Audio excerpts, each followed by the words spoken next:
son genre, sachant qu'aucune chambre de commerce ne représente aucune nation asiatique. C'est la première chambre de commerce qui va représenter une grande nation, une nation amie, le Japon, qui n'a cessé depuis des années, depuis avant même l'indépendance, et puis ça s'est prolongé pendant la période de l'indépendance, à soutenir le pays, soutenir notre indépendance, puis par la suite soutenir tout le mouvement de développement de la Tunisie. Nous avons constaté qu'après la Révolution, depuis 2011, le volume d'affaires avec le Japon s'est multiplié par 4. Malheureusement, le volume d'affaires au niveau des entreprises privées n'est pas à la hauteur de l'engagement de l'État japonais en faveur de la Tunisie. Quand on regarde tous les projets mis en place par le Japon depuis 2011 pour soutenir la révolution, soutenir le développement économique qui est nécessaire à la réussite du processus démocratique en Tunisie, ce volume de projets est pratiquement 4 fois plus important que le volume d'affaires au niveau des investissements privés. Donc nous avons décidé de combler cette lacune, qui est quand même une lacune qui est intolérable, de voir la différence entre le secteur privé d'un côté et le secteur étatique de l'autre. Donc pour combler cette lacune, on a décidé de créer cette chambre. Une chambre dont l'objectif est d'inciter les investisseurs japonais à venir en Tunisie, à utiliser la Tunisie, mais dans une perspective de gagnant-gagnant, c'est-à-dire l'investisseur japonais a la possibilité de trouver dans la Tunisie une véritable plateforme avec un gisement très important en termes de main-d'œuvre spécialisée dans des domaines que la Chambre va définir tout à l'heure. Et ainsi, le Japon peut avoir un pied à la fois en Afrique, puisque nous sommes situés en Afrique, comme vous le savez, mais aussi on est à quelques pas de l'Europe. Par conséquent, ils ont un accès direct, principalement à l'Europe du Sud, à partir de la Tunisie, sans oublier, bien entendu, le prolongement de leur activité dans le monde arabe, puisque nous partageons la culture et l'histoire avec les pays amis, les pays arabes. Donc vous voyez que la Tunisie a des atouts extraordinairement importants qui peuvent servir, mais on voulait rompre avec l'ancienne méthode de travail. On veut créer une autre façon de travailler avec nos amis japonais dans des secteurs qui sont des secteurs prometteurs pour l'avenir. Alors comment on va faire? On a décidé que la Chambre doit se spécialiser dans les activités à valeur ajoutée. C'est-à-dire, on n'est pas tout simplement un atelier de consommation ou de fabrication, très souvent qui ne sont pas nécessairement très utiles et très rentables en termes d'environnement. On a décidé d'axer notre action sur 4 secteurs clés. Le premier secteur, qui à notre sens est un secteur de valeur ajoutée, puisque le Japon excelle en la matière, qui est le secteur de la technologie de l'information. Donc on veut que la Chambre axe principalement son action dans ce domaine afin d'attirer les investisseurs japonais pour investir en Tunisie. Et à partir de la Tunisie, évidemment, ils ont l'accès à notre marché. Le deuxième secteur, c'est le secteur de la santé. Nous savons aujourd'hui que la Tunisie est la première destination médicale en Afrique. Et nous sommes très fiers de ce positionnement. Mais il ne faut pas rester là. Il faut absolument développer le secteur. Et nous savons aussi que tout pays qui veut se relancer économiquement doit compter sur un secteur locomotive. Et c'est ce secteur-là qui va tirer les autres secteurs vers le haut. Donc, nous avons, comme vous le savez, 350 000 étrangers qui viennent en Tunisie pour des services de santé. Et ça, encore une fois, est une véritable fierté. C'est ce qui place la Tunisie en tête de tous les pays africains. Mais là aussi, nos amis japonais ont des compétences énormes en la matière. Nous voulons aussi les attirer pour qu'ils puissent investir et pourquoi pas ne pas avoir nos amis japonais venir se soigner en Tunisie, à l'image de certains pays européens qui ont commencé à le faire. Donc nous avons le tourisme médical qui est très important. Le troisième secteur sur lequel nous voulons absolument insister, c'est aussi le secteur du tourisme. Nous avons un patrimoine culturel extraordinairement intéressant. Nos amis japonais aiment je dis bien aiment Carthage, aiment notre civilisation, aiment notre histoire, et ils ont constaté que nous n'avons pas, jusqu'à ce jour, utilisé ce patrimoine en faveur d'un développement économique. De la même manière, la Tunisie est fascinée par le Japon, fascinée par la culture, l'enracinement dans la tradition chez les Japonais, mais en même temps une modernité de pointe. Et donc cette fascination aussi peut inciter à faciliter la circulation entre les deux pays, entre les deux peuples. Donc nous pensons que c'est extrêmement important de développer aussi le secteur du tourisme. Donc vous voyez que nous avons suffisamment d'atouts en Tunisie pour pouvoir attirer et drainer des investisseurs japonais chez nous. De la même manière, nous avons aussi la possibilité, nous, Tunisiens, d'investir au Japon. Il faut savoir que le Japon, c'est le seul pays avec lequel nous n'avons pas besoin de visa pour s'y rendre.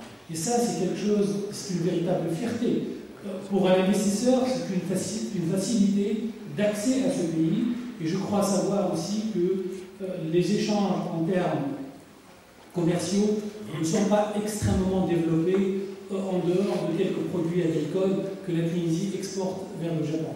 Là aussi, il va falloir quand même retravailler tout cela et développer le secteur de l'exportation tunisienne vers le Japon. Il est évident que tout ça se fait toujours sur la base de gagnant-gagnant. Je ne vais pas trop... Quatrième secteur. Je dois avoir un petit trou de mémoire, comme c'est toujours le cas. Oui, oui, tout à fait, vous avez raison. J'ai un quatrième secteur qui pour nous est extrêmement important. Je vais vous le dire tout de suite. Vous voyez comment on meuble quand on a une mauvaise mémoire.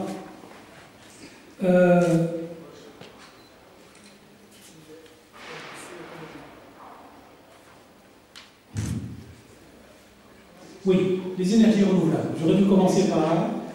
C'est un secteur extrêmement important. La Tunisie a des atouts naturels extraordinairement importants. Nous avons le soleil, la biomasse, nous avons la géothermie, nous avons des atouts que le Dieu nous a donnés et qui, à ce jour, n'ont pas été exploités. Il va falloir quand même les mettre au service d'un développement durable et d'un développement écologique. Nous savons que nos amis japonais s'intéressent à cette énergie solaire. Ils veulent développer dans le sud de la Tunisie toute une production qui reste bien entendu très écologique. Voilà les 4 secteurs dans la Chambre, sur lesquels la Chambre va insister pour renforcer la coopération entre les deux pays. Je suis disposé à répondre à vos questions. Si vous avez des questions, il y a un micro. Une petite idée sur la structure dirigeante de la Chambre. Alors nous avons créé cette chambre, c'était une initiative entre des amis, mon ami Cheikh Youzgan là ici est présent, et nous avons présenté le projet à son Excellence Monsieur l'Ambassadeur qui a immédiatement adhéré au projet, et on a dit bon, on va chercher les nipponophiles, les gens qui aiment le Japon, qui ont une relation directe avec le Japon, qui ont déjà une tradition en termes de circulation de marchandises, etc. Et nous n'avons pas eu de difficulté à trouver un certain nombre de Tunisiens, notamment le groupe BSD qui s'est impliqué pleinement dans ce projet, et on a monté la chambre de cette manière. Il y a un bureau d'électeurs. Oui, il y a un bureau président ici. J'ai la modeste. J'ai l'honneur en tout cas d'être le président de cette chambre, élu bien entendu, et nous avons 5 vice-présidents. Je vous énumérerai tout à l'heure les activités qu'on a décernées à chacun des responsables. Excusez-moi, justement, je suis étonnée que parmi les 4 secteurs que vous avez énumérés, vous n'avez pas pensé au secteur de l'automobile.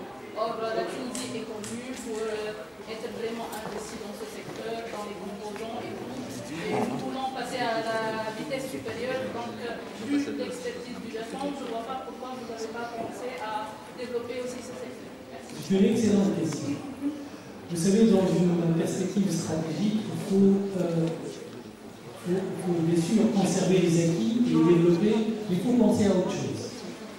nous pensons qu'il y a suffisamment de développement en termes économiques, mais bien sûr, la marge est encore énorme. La Tunisie, comme je disais tout à l'heure, elle est idéalement située pour les entreprises multinationales, en tout cas japonaises. Il va falloir quand même les attirer et leur montrer que la Tunisie peut répondre à leurs besoins en termes de ressources humaines, d'infrastructures et évidemment d'incitation fiscale et autres.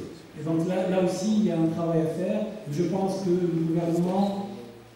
les gouvernements successifs, et nous espérons que le gouvernement actuel travaillera dans ce sens-là pour pouvoir faciliter l'investissement direct étranger en Tunisie. Merci. J'aimerais au préalable vous raconter une petite anecdote. La première fois que la Tunisie a réuni un samouraï sur la place de Tokyo, les maisons de titre avaient dit on est d'accord, vous êtes solvable, on est disposé à vous traiter. Mais qu'allez-vous faire de cet argent? Et on leur a dit à l'époque voilà, nous nous ouvrons sur l'Europe et sur le monde, et nous avons besoin de moderniser notre secteur industriel. Alors nous en avons un programme de mise à niveau, et nous avons besoin de ressources pour le financer. Et ils ont dit mais vous êtes un pays touristique, vous n'êtes pas un pays industriel. Et là-dessus, le gouvernement central a dû faire un topo pour expliquer que la Tunisie avait accumulé un savoir-faire industriel et qu'elle entendait se spécialiser dans le secteur industriel à l'export. Alors, je constate que vous avez arrêté votre champ d'intérêt à 4 secteurs. Je regrette que l'université n'ait pas été, ne figure pas parmi vos priorités, ni même le secteur financier. Parce que l'exemple de l'Exim Bank du Japon aurait été d'un très grand apport pour soutenir le redéploiement de la Tunisie en ce moment. Il y a la recherche d'un nouveau modèle économique, un redéploiement de la Tunisie à l'international. En fait, il faut quand même distinguer entre les projets de coopération bilatérale, les projets bilatéraux, entre la Tunisie et le Japon, de État à État, et le secteur privé. Ce sont deux choses différentes.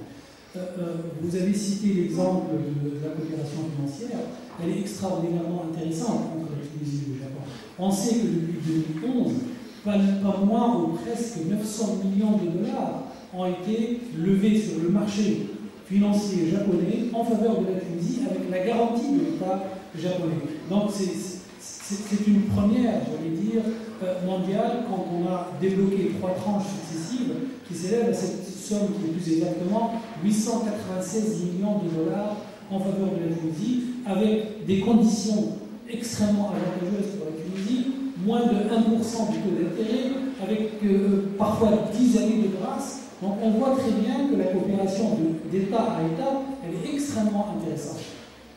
Là aussi, c'est pour ça que je n'ai pas cité ces exemples-là, parce qu'ils ne relèvent pas du rôle de la Chambre, même s'il faut absolument le souligner et saluer cette coopération. Il y a aussi la coopération technique. Vous avez parlé des universités. Il est évident que nous avons des accords, encore une fois, de État à État. L'université de Tsukuba au Japon accueille tous les ans des étudiants tunisiens, des étudiants chercheurs, des scientifiques qui travaillent, pas d'une manière non ciblée, qui travaillent dans des secteurs ciblés. Je me rappelle, ayant fait une visite à cette université, qu'ils se sont spécialisés dans la recherche sur la feuille de l'olivier tunisien. Et ils ont breveté plusieurs inventions qui sont brevetées de manière conjointe entre les universitaires japonais et les universitaires tunisiens, mais qui vont décliner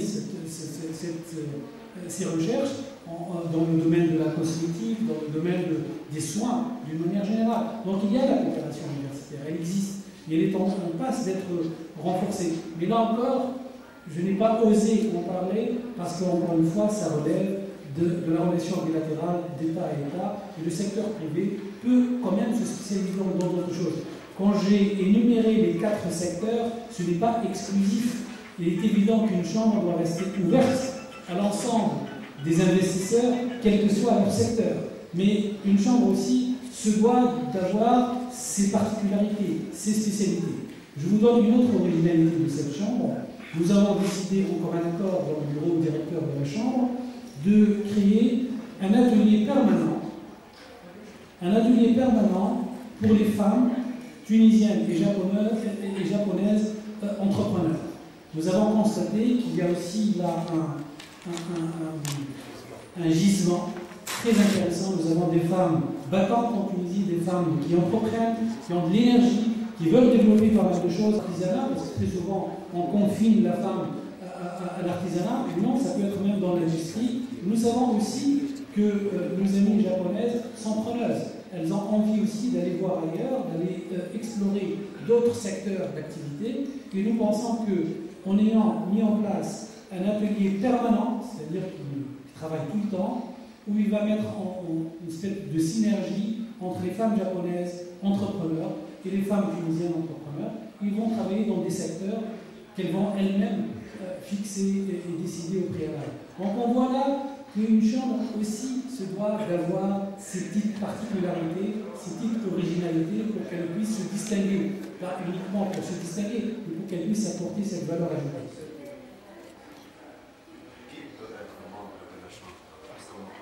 Alors, la chambre est ouverte à tous les industriels, pas uniquement ceux qui travaillent avec le Japon aujourd'hui, mais parce que je peux demain investir et travailler avec le Japon.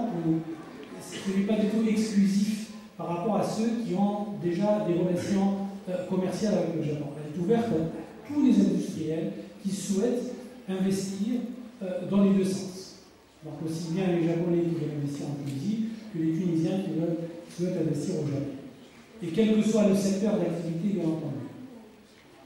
C'est-à-dire qu'il faut une campagne marketing plus rapide, d'ici là. Pour la chambre, vous voulez dire.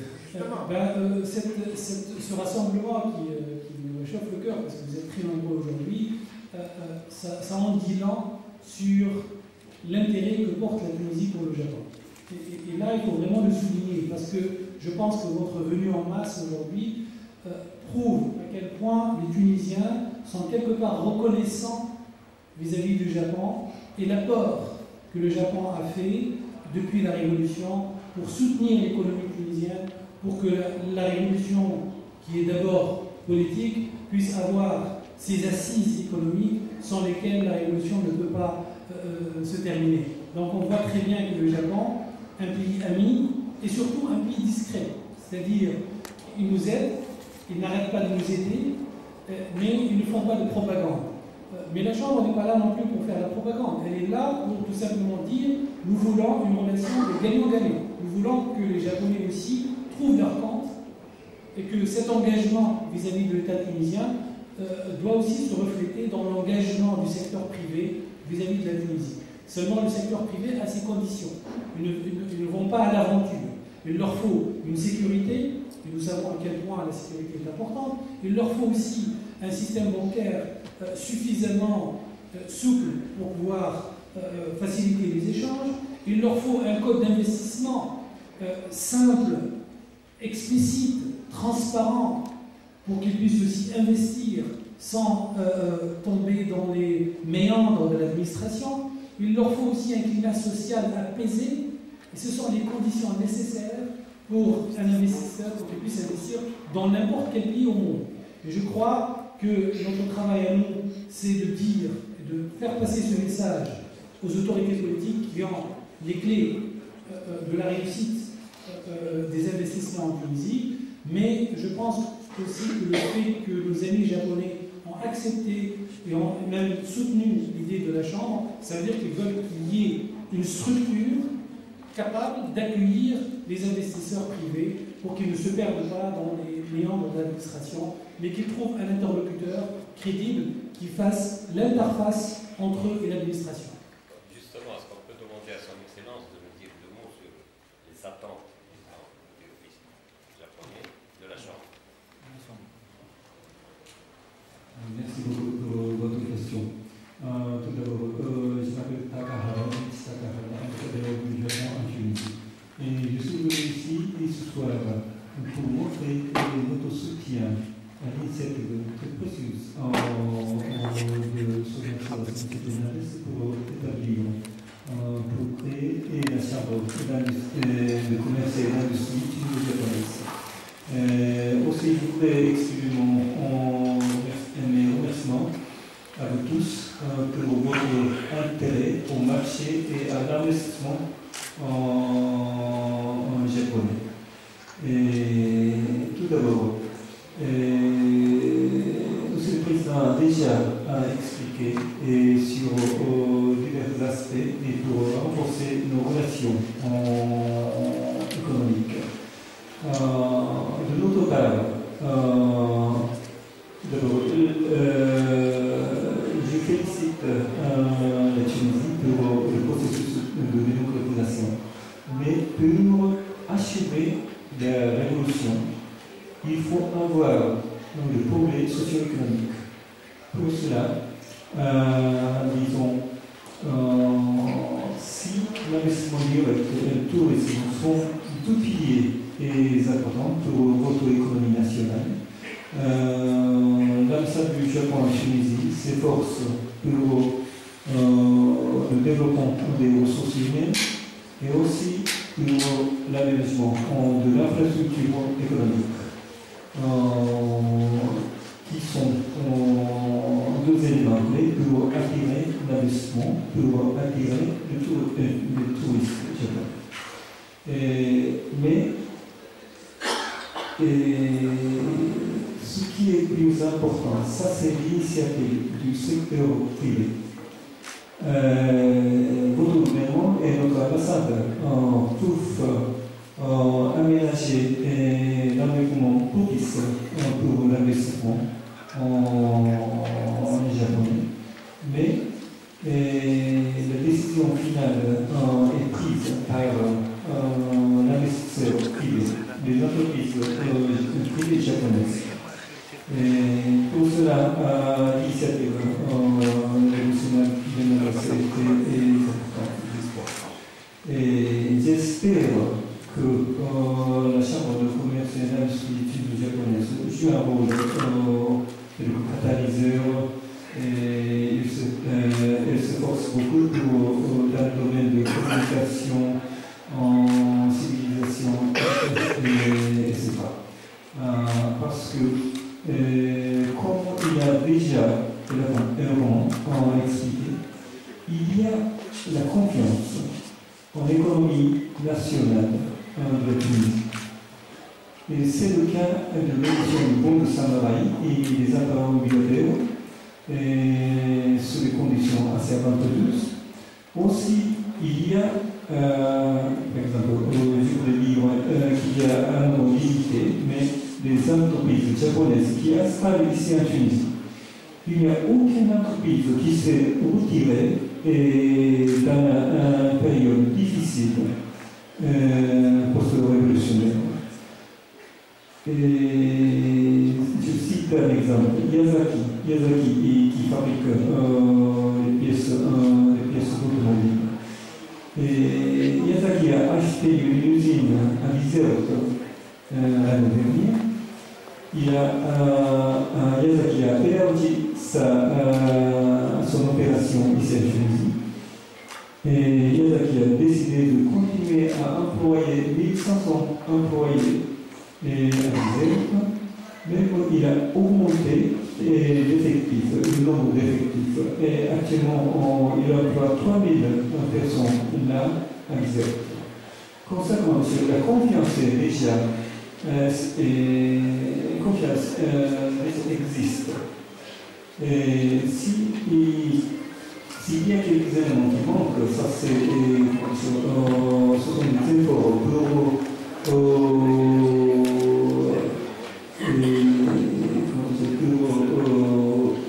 la publicité de la Tunisie. Et pour le moment, la Tunisie n'est pas très connue parmi les industriels japonais, mais il y a le potentiel, comme M. le Président a déjà indiqué, et vous avez des atouts tels que les ressources humaines bien qualifiées, et aussi la position géographique. Vous avez l'accès très facile au marché européen, et la Tunisie peut être la porte d'entrée pour le marché africain. Et il faut mettre en valeur les éléments